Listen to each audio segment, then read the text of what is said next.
आज हम बात करेंगे फादर ऑफ जेनेटिक्स की, कि आखिर जेनेटिक्स के फादर कौन है। क्योंकि हमारा जो लेक्चर था वो आजकल जेनेटिक्स चल रहा था, जिसमें मैंने बेसिक कंसेप्ट वगैरह बताया था। तो बड़ा अनफेयर होगा कि जिन्होंने सारी चीज़ें दिया, इस दुनिया को दिया, उसके बारे में जानना बहुत ज़रूरी है।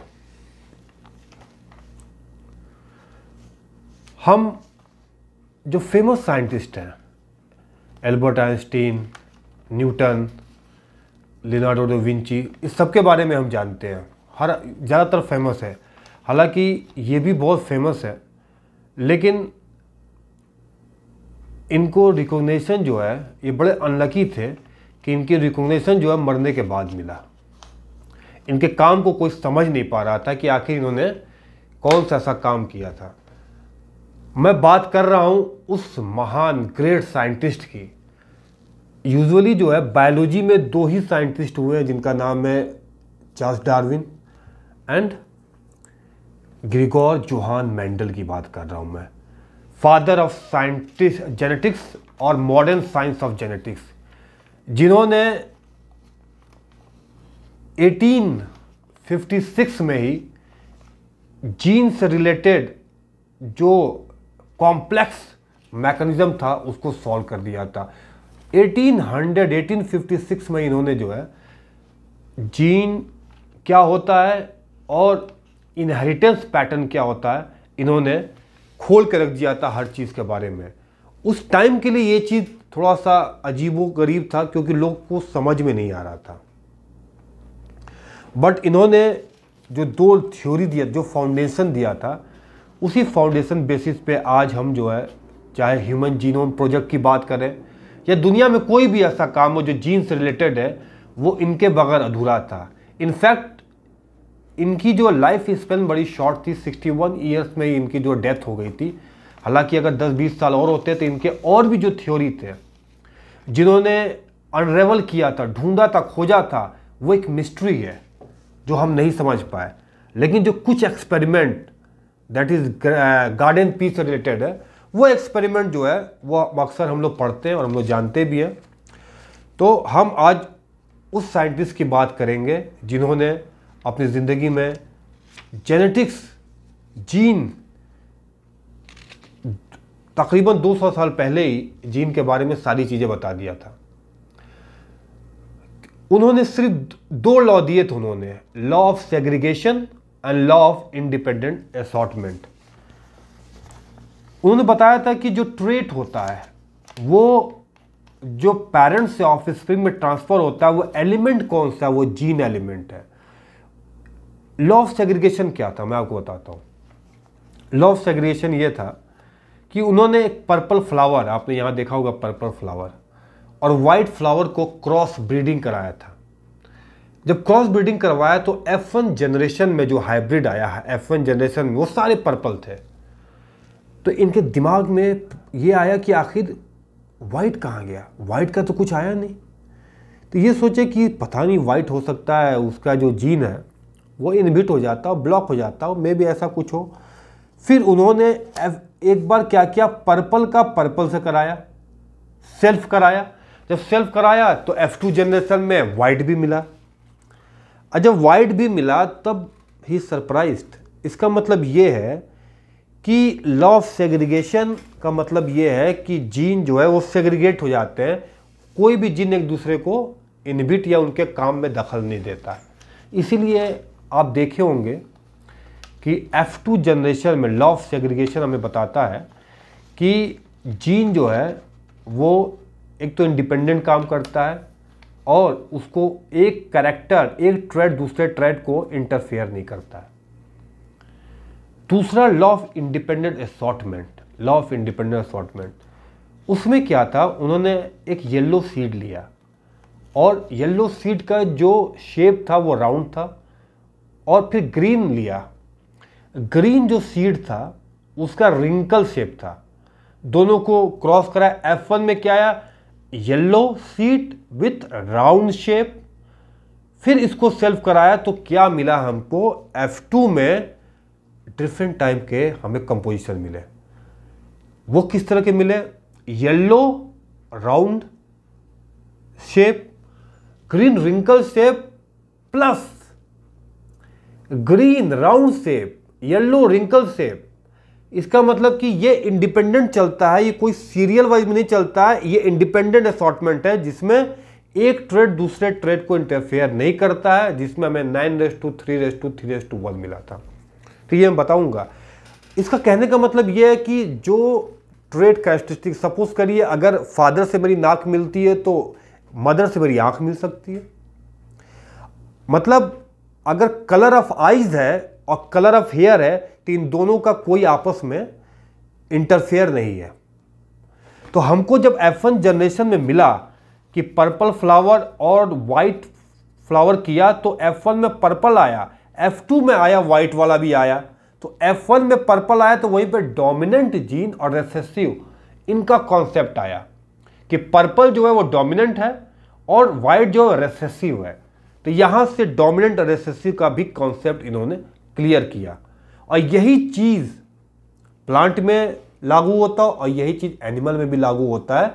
गैमेटोजेनेसिस होते हैं जिसमें गैमेट बनता है, उसके बाद मियोसिस के टाइम में, meiosis during meiosis crossing over होता है और क्रॉसिंग ओवर में क्या होता है, आपका जीन जो होता है एक दूसरे में ट्रांसफर होता है और फिर वो इंडिपेंडेंट जो है गैमेट बनाता है। उसके बाद जो उसकी ऑफस्प्रिंग होती है वो डिफरेंट टाइप की होती है। That is means you can say that gametogenesis में डिफरेंट कॉम्बिनेशन बनता है, जो कि मैं बताऊंगा आपको।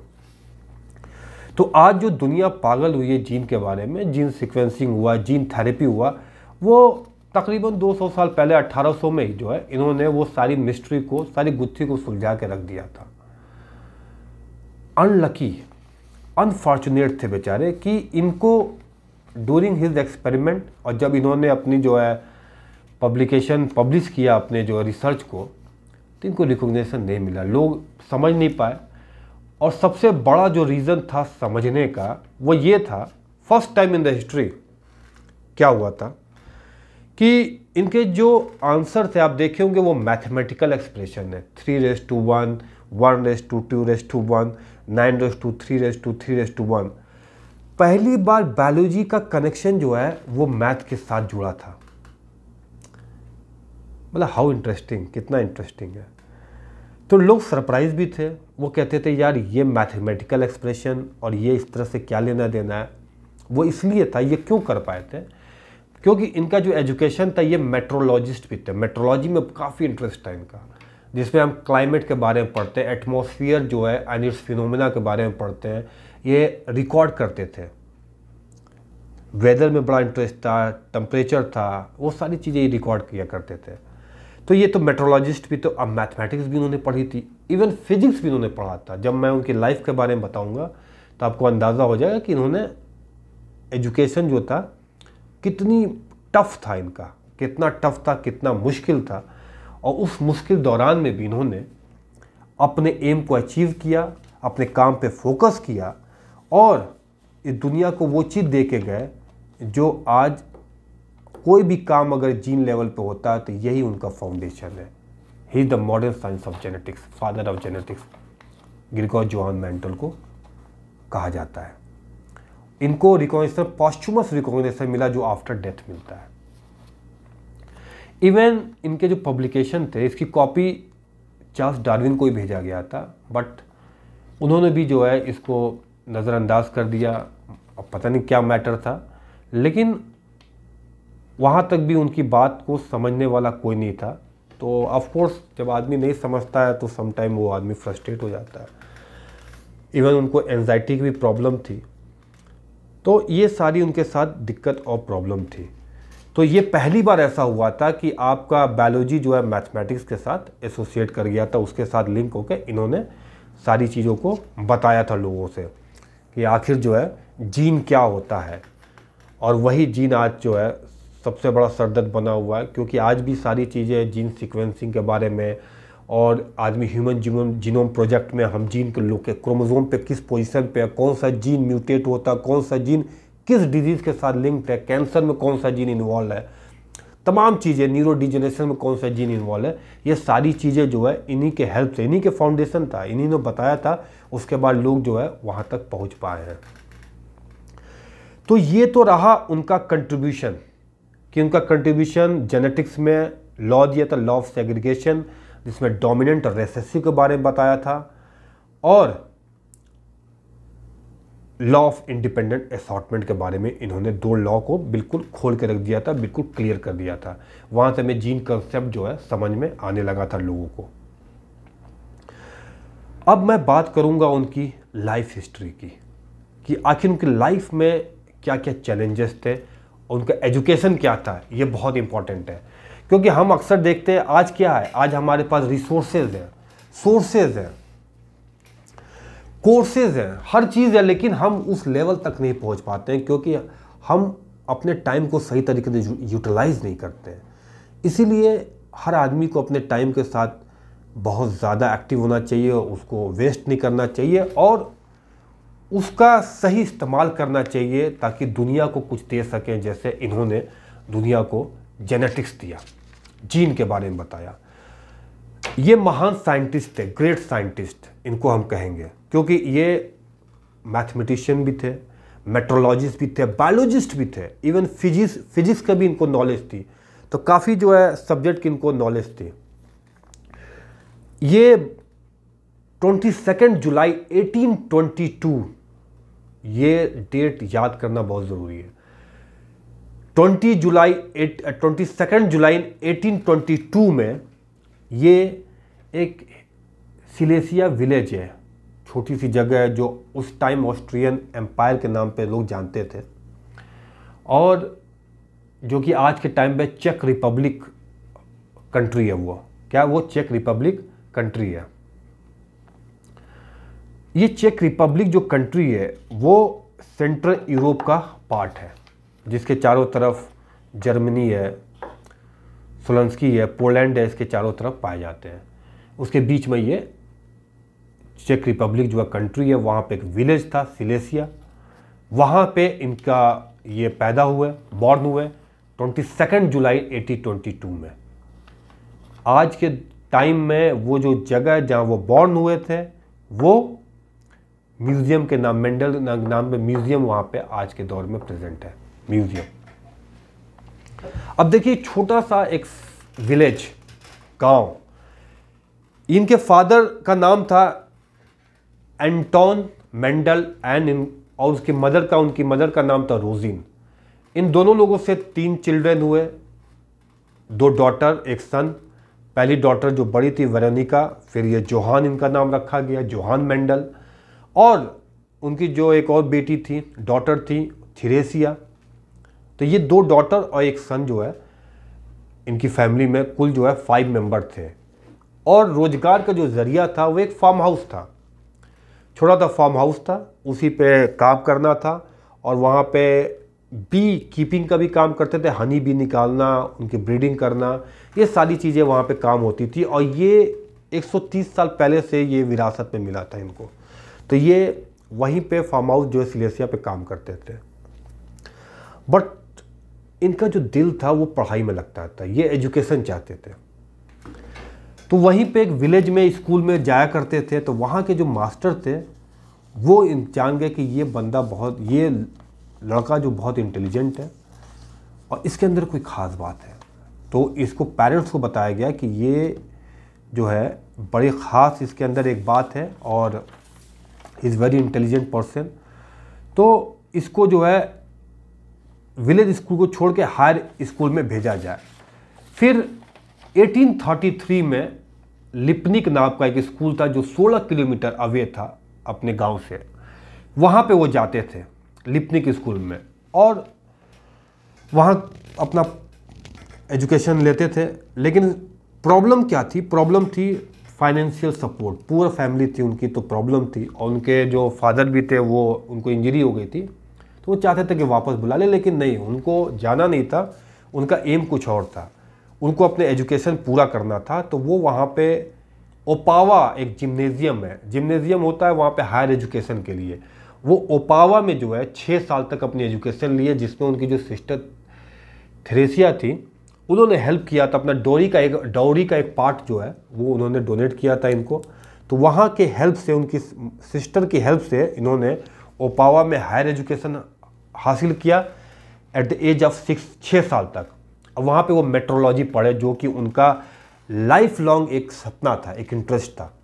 तो वहाँ पे वो मेट्रोलॉजी जो है वहाँ पे उन्होंने ये एजुकेशन, ये सब्जेक्ट को उन्होंने लिया। मेट्रोलॉजी में जिसमें क्लाइमेट के बारे में पढ़ते हैं, वेदर के बारे में पढ़ते हैं, ये सारी चीज़ें जो है, और इनकी बहन ने इसमें हेल्प किया था। दैट्स वाई ये ओपावा में जो है जाके 6 साल तक उन्होंने वहाँ पे अपनी पढ़ाई लिखाई किया। उसके बाद अब उन यूनिवर्सिटी ऑफ क्या बोलते हैं उसको, यूनिवर्सिटी ऑफ ओलामैक जो है 1843 में वहाँ वो ज्वाइन कर लिए। फिजियोलॉजिकल इंस्टीट्यूट जिसको बोलते हैं, जहाँ पे थियोरेटिकल फिलॉसफी एंड फिजिक्स पढ़ाया जाता है। तो ये फिलोसफिकल इंस्टीट्यूट ऑफ ओलामैक, ये यूनिवर्सिटी थी 1843 में। 1833 में वो लिपनिक में थे, 6 ईयर वहाँ पे थे। उसके बाद 1843 में वो यूनिवर्सिटी ऑफ ओलामैक में चले गए, जहाँ पे वहाँ पे फिलॉसफी और फिजिक्स का एजुकेशन लिया।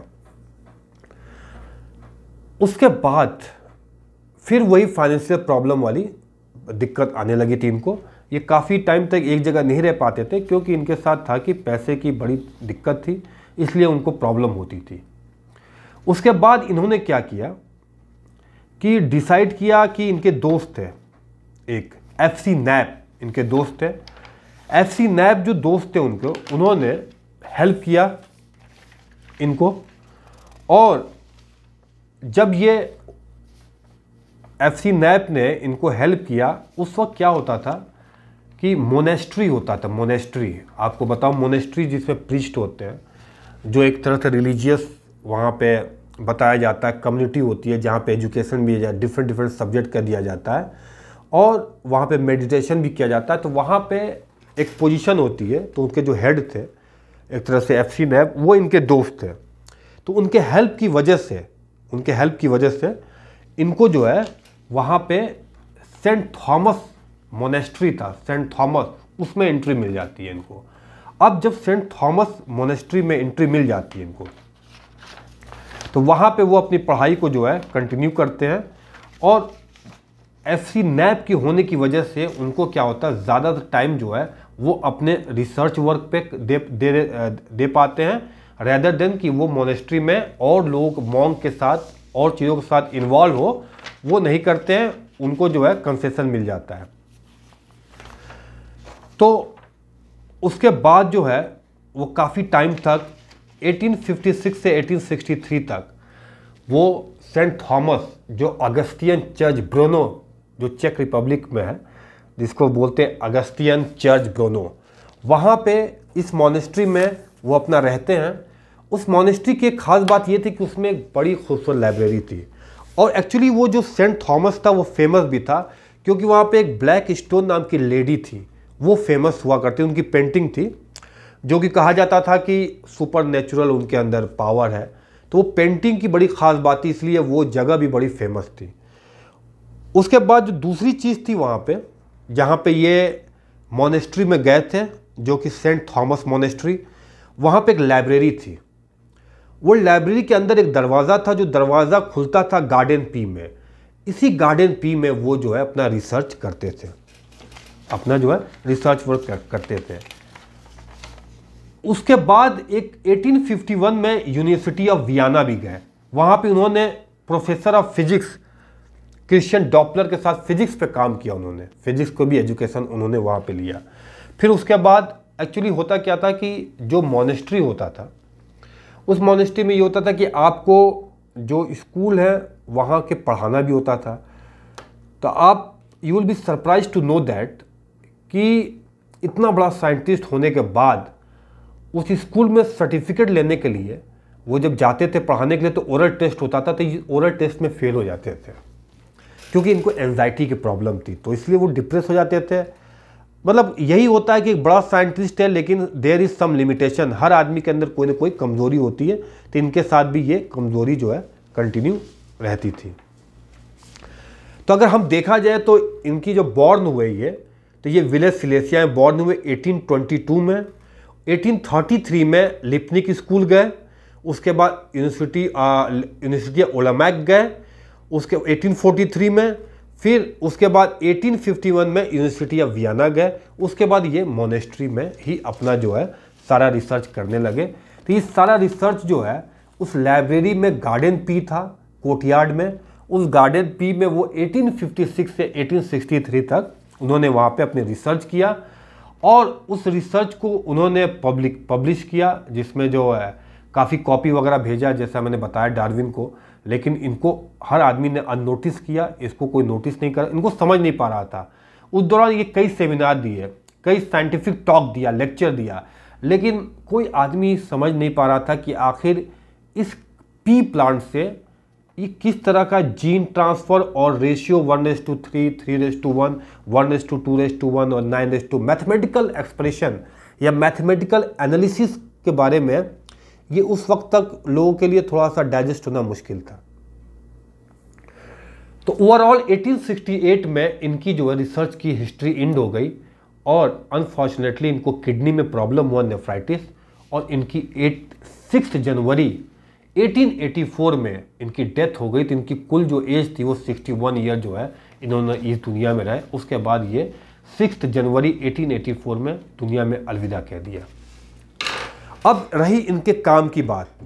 अब इसके काम को जो है वेरीफाइड किया 1900 में 3 साइंटिस्ट थे, Erich von, Hugo de Vries and Carl Correns. इन्होंने सेम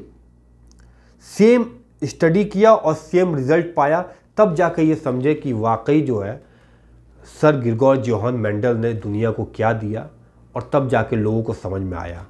तो बहुत से लोग ऐसे होते हैं जो मरने से पहले चीज़ों को अवार्ड पा जाते हैं, नोबेल प्राइज़ पा जाते हैं, लेकिन इनको जो है मरने के बाद दिया गया था। तो ओवरऑल जो कहने का मतलब ये कि इनके साथ क्या था, इन दौरान जो ये पढ़ाई लिखाई चलती थी, तबीयत भी ख़राब होती थी, फाइनेंशियल प्रॉब्लम भी थी, इवन स्कूल में पढ़ाने के लिए एंजाइटी भी हो जाती थी। अपार्ट फ्रॉम ऑल दिस इन्होंने रिसर्च किया, इन्होंने डिस्कवरी किया, इन्होंने अपनी जो है पूरा पैशन दिया, पूरा टाइम दिया, और सिर्फ जेनेटिक्स ही नहीं, मैथमेटिक्स, फिजिक्स और मेट्रोलॉजी हर फील्ड में इनका जो है कहीं ना कहीं योगदान है। लेकिन हम इनको जेनेटिक्स के लिए जाने जाते हैं, जो कि फादर ऑफ जेनेटिक्स भी कहलाते हैं। तो ये ओवरऑल जो था ग्रिगोर जोहान मेंडल की एक ब्रीफ स्टोरी थी। ये स्टोरी इसलिए बताना ज़रूरी था क्योंकि हमें ये देखना है कि आखिर इन लोगों ने दुनिया में क्या दिया, विदाउट एनी कोई लालच नहीं, कोई चीज़ नहीं, बस इनको इन्वेंट करना है।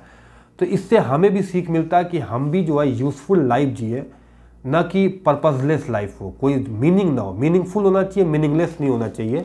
तो हम लोगों को भी मिल के कुछ ना कुछ ऐसा करना चाहिए, कोई भी चीज़ हो, चाहे किसी फील्ड में हो, और हमें इन साइंटिस्टों को हमेशा एक्नॉलेज करना चाहिए, याद रखना चाहिए, क्योंकि इन्हीं की देन है जो आज जो है हम कोई भी किताब में इजी से समझ जाते हैं और पढ़ लेते हैं।